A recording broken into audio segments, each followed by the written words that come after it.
Okay, finally the video tour of the Hymer, the RV, the 900, and I'm parked at one of my favourite spots, which is Dungeness Beach in Kent, and just a beautiful place, just wild, quite hard to get in the UK, a big open empty wild space, and it's getting a bit warmer now, so there are more motorhomes, but I had the whole of this place to myself for the winter, which was fantastic. And there's the beach over there, and you can just come up the gate and just be right on the beach. It's fantastic. Anyway, so a quick tour of the motorhome.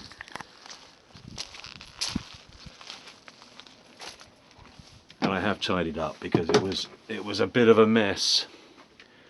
Now, if the camera, see, it's too sunny now, for God's sake. So as you come in, there's the driver's seat, and it's a very basic Mercedes truck. So essentially they've built the whole thing out of a medium big truck chassis and engine, Mercedes 813. And there's the engine under here. So like most US motorhomes, the engine is at the front, although it's a diesel, so it's not a diesel pusher. But what they've done is, it's because it's an 813, you have the doghouse literally lifts the passenger seat, which swivels right up, which is quite cool actually. I quite like that.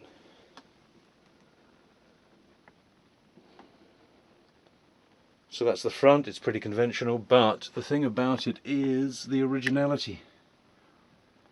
It's in such nice condition inside in terms of the trim, the wood. Got the usual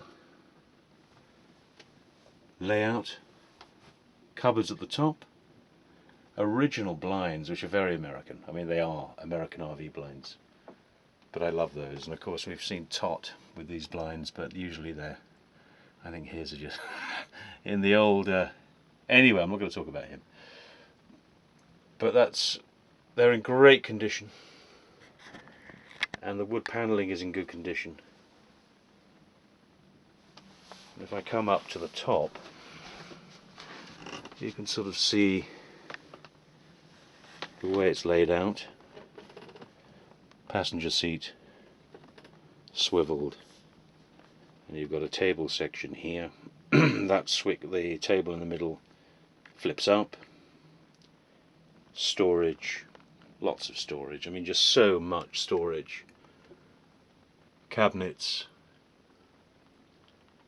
There's a bar underneath. I got some. Well, I set up. I put some of my Danish glass out and some of my Danish sculptures just to make it feel a bit more like home. Rugs down on the floor. So the upholstery is the one thing that needs doing in leather. Needs redoing in leather, really.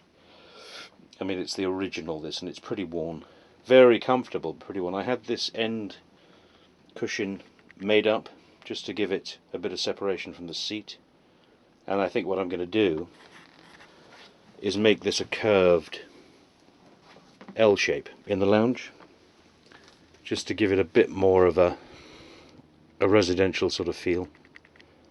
And of course the Eames chair, which fits perfectly there and suits it so well, I think.